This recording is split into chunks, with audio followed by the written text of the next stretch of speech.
Thank you so much for joining us here today, Candace, in Feel Good Naked. I love it. I love the name. When you invited me on this show, I was like, "That's a good name. I'm doing it." Yes, let's talk naked. Anyone who says that word is talking about stripping down to authenticity. That is it, and that's kind of what I really wanna talk to you about today too, because everything you're doing is down to that, and we really love that idea of being able to be in tune with your authentic self. So can you start by just sharing what it is you do, your focus, your mission? I don't know, the last 12 years after I did a ton of healing work on myself, obviously, I've been focused on really the mission of healing people back to their authentic self because I truly believe I saw this early in life. I truly believe that we're all born perfect for our purpose. But the problem is, most of us aren't being our authentic self. So we have all these blocks to our abundance, to our joy. And I tell people, it's not because you're not enough, it's because you're not being you. And our society teaches you not to be you and to go into these boxes and something's wrong with you. So my whole mission is about undoing that. There's nothing wrong with you. It's what you think is wrong. That's the problem. I love that right there because there's so much stuff we think is wrong with us that stops us from moving into the actual authentic self, out of the boxes, tearing off all that crap, letting it go. What was that journey like for you? Because I know some people listening actually will know your story, but those who are completely fresh and new. At age 7, I was diagnosed with attention deficit. And in the 80s, I was the only person. And what they told me was there's just something wrong with your brain and you'll never reach your potential. I remember thinking, that's not true because I get a lot of stuff and I understand things that you're not understanding. And it was very frustrating to live with a label that was so shaming. I knew it was a difference that I wanted to cherish. So I was like, if they just let me be me, I'm going to thrive. And then in my teenage years, I took myself off the Ritalin that they put me on.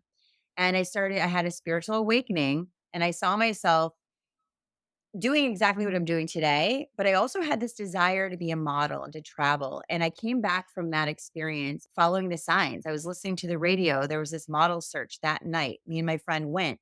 I made it. I got picked. I went to New York. I got an agency. I went to Tokyo, Japan. Like I started my career right then. And I said, obviously, there's nothing wrong with me. I have a mission. And I knew that it was spiritual. And I knew I was going to have to wait for that because I had to go through the things I had to go through to be able to hold that position. Of course, there were challenges along the way because of the conditioning that I had. What I really realized is the things that were holding me back were the thoughts that I had about myself that weren't good. It Mhm. wasn't anything else, and I started seeing that society isn't God. Society conditioned me to think that I wasn't enough. My parents one parent was on board with that, the other wasn't, and I realized that I have to get through all these blocks of shame and feeling wrong and feeling not good enough to be able to really do my purpose in a bigger way. I hope that everyone who listens to this feels heard a bit from the journey that you're sharing of maybe they didn't have the exact same details and realizations, but almost everyone has that sense of, I need to decondition certain things that have held me back. And a lot of it is my own thinking. And a lot of times, too, it's maybe some people support you in your life and others don't. And it's just a huge journey. And I know you talk a lot about, too, how this relates to relationships. Mhm. And that's where I'm kind of fascinated because I feel like we carry all this crap into our relationships, don't we? Yes. Yes. Well, most people are afraid of their authentic self. They're afraid if I do my authenticity, I won't be able to make it in the world. And I say, do you think that my career is a societal based career? And people are like, no. And I said, yeah. I just started telling the truth. And people were like, whoa, what is she talking about? She's talking about my life. I focus a lot on relationships and generational trauma because I, of course, was someone who dated narcissistic people. I had such a void of love that when you're love bombed, you think that's love. And the emotional imprint behind that is I will choose someone who won't ever fully choose me. It was because I needed the authority figure in my life who never gave me the permission slip to love myself and be myself to do that. So we parentify our partners and we look for the permission slip. But when the permission slip leaves, so do you.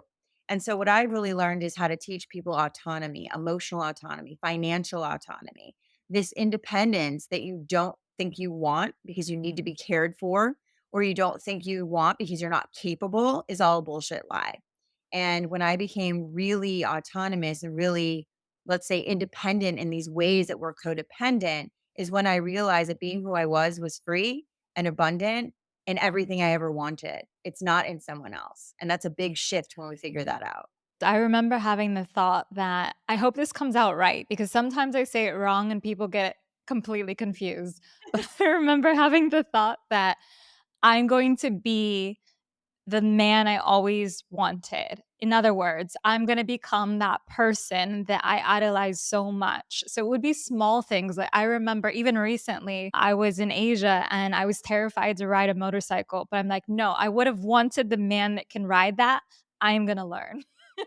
Becoming the person, embodying those qualities that you admire so much because what you really want when you look for them is to have them in yourself first. I couldn't agree more. I love it. And I'm gonna say a quote that's probably gonna be taken wrong, and we can then go into explaining what we really mean. But one of my favorite quotes that probably was my least favorite when I was unempowered, and now it's my favorite, is from Cher. And Cher's mom always said, "Cher, marry a rich man." She said, "Mom, I am the rich man. And I don't need to be married." And here's the thing, I love marriage. I loved being married. I'll probably be married again. But the reality is I gave myself all the things I was waiting for someone else to give me. I made myself feel all the things I was waiting for someone to make me feel. And what I realized though is when we can provide for ourselves the life we want, the career we want, the friends we want, the love inside that we want, when I'm in partnership now, there's no pressure on the person. It's just, what are you going to share? I already have everything that I need and want. But when you can also be those things for me, that's love. It's not need. It's not like I'm in a relationship because I'm not enough or I need you to be a mirror of something I haven't accomplished yet. Or Because you think too, like, think about the people who are intimidated when you have those qualities. You don't attract those people when you finally accept them yourself, those qualities. Those people don't come around anymore because they're repelled by you, and thank goodness too, right? You don't want them in your life. no. And I will say something about that. A lot of people are waiting for a permission slip. When you become your own permission slip, you become the authority of your life, the author of your life, the authenticity of your own life. And I will say, I'm sure narcissists are still attracted to me. I'm sure I still attract people that are intimidated, but you can sniff it out so quickly that you have the discernment and the boundary to say thanks and no. But it's also a choice and a strong choice. I mean, after I was divorced, of course, I attracted narcissistic people. They're attracted to me. I'm a strong woman. I'm independent. I look a certain way. Narcissists love that. It's positive supply for them. It makes them feel good. And also, I don't feel that way and I don't need that love bombing. I love bomb myself. And I know what the pattern is going to be. It's a feeling of like, if it's too much too fast, if it's too, chemically driven and intense, it's probably not real. Exactly how it is, because this is a good distinction. It doesn't mean they won't come around because Right. they will. Well, Right? They will still come around, and a lot of them will see it as a challenge, for instance. yes. Can I break you? Can I influence you? Can I get you dependent? You notice now, and you have the power, even if you feel that attraction initially, to see through the crap and say no. And say, I'm not going to go down this road. It doesn't matter what I feel because I know that what I value more is me and I'm not going to drag myself through that. Absolutely, and if I might just add something, people who tend to be narcissistic are super attractive. Let's be real. They either are overt or covert. I usually liked the overt, the one that is, the life of the party and has a strong opinion and is so fun and you feel like, "Oh, if I'm attached to that, I'll be having fun too." And what I say to people is, what in you doesn't want to develop that in yourself? Or what in you can't accept that you're not that? And by the way, there's also people like that who are not toxic. So it's really looking at the traits that you admire and not compromising the good stuff for those traits, but instead saying, I can have those traits and be treated right. That is the dividing line for sure, because it is sometimes it is hard, right? For example, I'm gonna ask you about the covert narcissist. How do we start to recognize that? Because that is a little bit harder, especially if someone's listening and they're at the beginning of healing and the beginning of placing themselves at the top for, prioritizing their needs and their wants. What are some of the signs you've recognized for that? So I dated a covert once and I was obsessed with this person. I was like, God, he's perfect in every way because that's what they do. They hit all the marks because they are an ideal. They aren't a real. It's not who they really are. They're covering their emotional wounds with external sources of strength or power. And so what I noticed is this person was really emotionally able to go there. Emotional intelligence, it seemed, right? Very physically attentive, charitable, very beautiful. But when I looked deeper, I saw that this person specifically, not all of them, was way too into his looks in a way that it was uncomfortable for me. Way too sexualized in a way where I was like, that doesn't feel natural. Way too perfect in these ways. But then I look at his real life and I was like, but you don't have any real true friends. They just look like your friends, right? Or you and your mom have an interesting relationship. It looks like you're, the perfect son, but you disrespect her behind her back. When we get in a fight, you're going for the jugular. You're not respecting boundaries because you don't know how to control your emotions. Some of them will like buy your love. This one specifically didn't. This one specifically was a little bit way frugal. And I realized he was really financially well off and only spent it on himself. Like, would even complain about the dog food being too expensive, and I was like, "Whoa, it's such a selfish." He has to uphold this image, but isn't generous. So you have to look deeper. Don't just, women who get involved with narcissistic types or toxic types oftentimes don't look deeper because they don't want to see it, but they also are so enthralled with someone thinking all these things about them and giving them the love and attention that they're not looking at, are they really giving you the true love and attention, or is it surface level to get you to be the partner?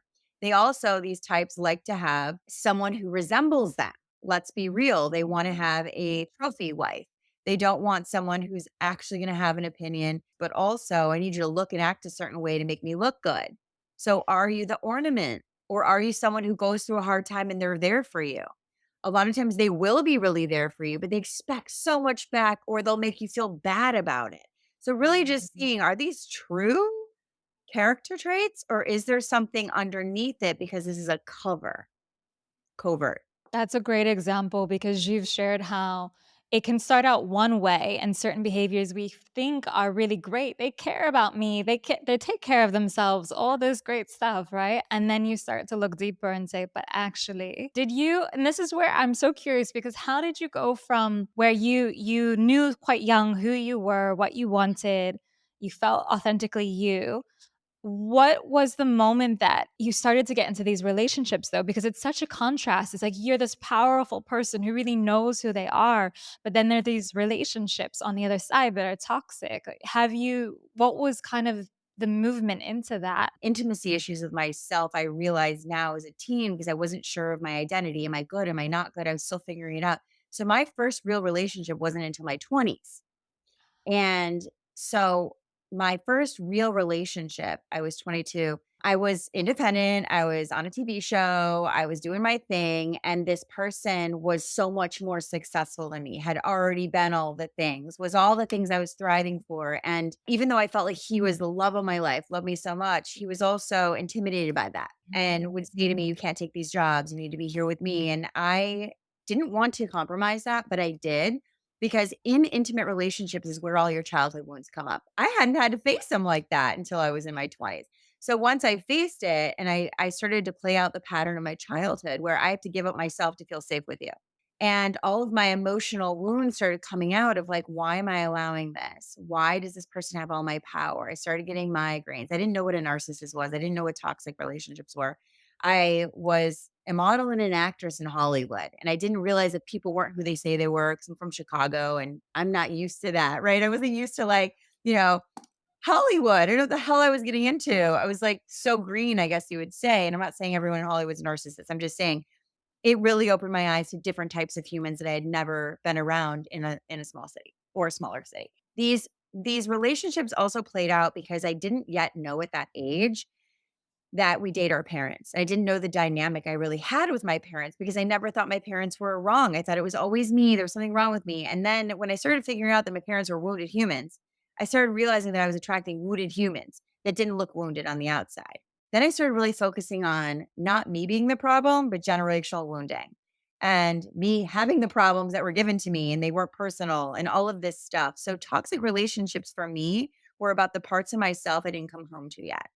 And those toxic relationships ended when I came home to myself. This is kind of the thing that people don't realize is we're not victims, but we are victimized in certain ways. And I'm sure that I played the other role with other people. Like we always play out a toxic role if we're still not healed. And will we ever be healed? No. But will we be aware of the healing that we need to take responsibility for? Yeah. And that's when really, really sort of conscious conversations can happen where there's vulnerability and there's transparency and there's rawness and there's realness. No one has to uphold an image. You're just a fucking person doing your thing, getting through life and loving each other. That's different than a toxic relationship. So, toxicity will show you at the end of the day, you have some more healing to do. You have some more love for yourself to have. And when you do love yourself and when you do want to heal yourself, you're not going to put up with shit. You don't have any tolerance for that in any way, and we're not even just talking about relationships, right? It can go to it can be friendships. You can attract those toxic friends. I think sometimes it's easier, in fact, to fall into that. You know what's interesting is I think because when I was really young, my best friend from when I was 5 years old is still my best friend. I'm 46. Like we're still best friends. And my high school friends are still my friends. And people I've met in college still my friends. And people from LA 20 years ago are still my best friends. And I meet new people. And I think it's because my friends became my family early on because my family didn't feel like my family. That really, a lot of my clients will say, Candace, you're so lucky because they didn't have, social support. I feel like you'll hear this in a lot of toxic family dynamics is that the world mirrored me correctly. My friends saw me correctly. It was my family. And so seeing that thread helped be my anchor to staying me. And I'll tell you something really, really personal and amazing is, my sister and I were pretty triangulated our whole life. We never had each other. She's 4 years older than me, and this year she's come back into my life, and we're sisters, and it's amazing, and the one thing she said to me after our first 9-hour meeting was, "Candace, it dawned on me that you've always been the same person. This is who you've always been. I wasn't allowed to know you. I wasn't told the truth about you, and vice versa, and you're really easy to get along with, you're really fun, and I'm sad I didn't have my best friend my whole life, and now let's do that." It sounds like you had some incredible support with that. Even as you're dealing with all of this crap on the sides with the partners, you still have some friends who really understand you, are really supportive of you. And it's not everyone that has that. I think it really is a rare thing. And it shows that you, in some kernel deep down, you knew what you needed emotionally. You were getting it in the friends. How did you then make that transition, though, from I have healed what I'm working on and I feel like I'm in a good place, but I want to help other people to do it too. What was that shift for you? How did that start to happen? So I will just say the relationships I've had in my life have also been very loving. We were just both wounded. Like my first relationship was almost 10 years. My second relationship was 10 years. Now I'm in my third relationship, what happens to be, well, I've had like, little things in between, but happens to be someone I dated 15 years ago. So what's interesting about it is my biggest wound in relationship personally was that I would sabotage it as soon as it got really good. And so when I went and healed that wound is when I met my husband and got married. And when I was able to shift that for myself, I stopped sabotaging my career, stopped sabotaging everything because I realized why I was doing that. It was really interesting. It's like I couldn't allow someone to love me more than I loved myself. I needed to really learn how to love myself. I remember when I met my husband, I said, "Oh, I'm doing it again. I'm about to abandon you. I'm about to sabotage you." And I remember him grabbing me and holding me and saying, "Don't do that." And just knowing that someone could be with me while I healed that process and knowing that I was aware of it and I wanted to heal it was the journey that made me go back to school, that made me heal myself even deeper. And it was almost like I didn't even mean to become a coach. It's just I was working with an old friend of mine. She's like, "I'm putting you on my YouTube channel." And she was a famous person. And everyone started emailing me. And then from that point, I built my YouTube channel, I built my business, and it's just never stopped. Because as I heal with others, I'm healing too. I went through a divorce during that time, but it wasn't fully amicable, but it was like, there's nothing else we can do. We're kind of supposed to go this way. And so it wasn't like this traumatic, toxic shit at all. It was a very healing marriage. It was just over. I also help people through divorce because it's like sometimes that's the end of the road and you're not meant to continue. I don't like divorce. I think it's the worst thing in the whole fucking world. I hope to never get divorced again. But I also know that it doesn't have to be hell, and it can be people honoring that their paths are going separate. And so that's why all of this has happened is I had to heal myself to become a voice for people to believe me. They look at me and they're like, "Your life is what I'm going through, or what you went through is what I'm going through. The way you talk about it is so uncanny. No one talks about it like this." I'm like, "Because I had to live it and heal it. You're welcome. Let's go." Anytime you go to a coach, it's they have to have gone through it first. I really think that that's important. There's energetically, it matters, but also just intuitively, they can understand. If you could only give someone, let's say, one or two messages who is healing, who is going through this, who is moving away from the narcissistic relationships or toxic in other ways, what do you think would be the two things that you would say to them? The most important for them to hear? You will be okay. In fact, you'll be better. You'll find the best version of yourself, and it's the last thing you believe right now. But you will, because what you're learning is how to give yourself everything you thought you needed in this person. The reason you're attached to them and not letting go is you need to be with you and love you, and you don't want to. And when you do that, you'll see that you have everything and more than you need. Absolutely. Also, there's nothing wrong with you. The problem is that you think something's wrong with you. It's worth it. It's worth every dollar I've ever paid. It's worth every tear I've ever shed. It's worth every heartache I've ever gone through that I didn't think I was going to get through. I've had about 10 years of extreme joy, but now, post divorce, 3 years post divorce, moved across country last year, I feel happy regardless of my circumstances. That is the biggest thing that we can work towards, where happiness is no longer tied to whatever the material stuff is or whatever the people that you get or, all of these things that are ego driven, but you can just be fulfilled in your life as you are because you've done that work. People can hear more from you in your new podcast, Misunderstood. But how else can they connect with you? Also, if you want to share a little bit about what the podcast is about. We have to understand that we're capable and then everything's fine. But you can't know that you're capable if you feel misunderstood. So, my podcast, I've had a YouTube channel for over 10 years. You can check out tons of free videos there, like 600. But the podcast is new and I'm having deep conversations, not only just myself, but with a lot of amazing people that you want to hear from. And it's called Misunderstood, guiding highly sensitive people through an emotional dark age. But it's really guiding anyone who's waking up.